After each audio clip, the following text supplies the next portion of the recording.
डुबकियां मार रहे हो, तुम सहारा तलाश कर रहे हो,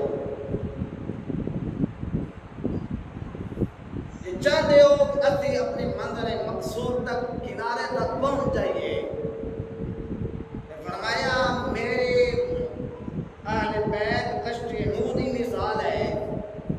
मेरे अहले बैत मोहब्बत की कश्ती के अंदर सवार हो जाओ। या रसूल अल्लाह सल्लल्लाहु अलैहि वसल्लम थोड़े आल दे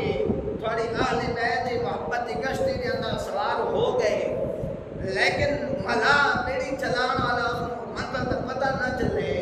तो मंजिल मकसूद तक पहुंचे किस तरह जाए। तो सरकार ने फरमाया मंजिल मकसूद तक पहुंचने से मेरे असहाब आसमानी हिदायत के सितारे ने उन्होंने जो एक रास्ता बदल लो तो किनारे तक पहुंच, यानी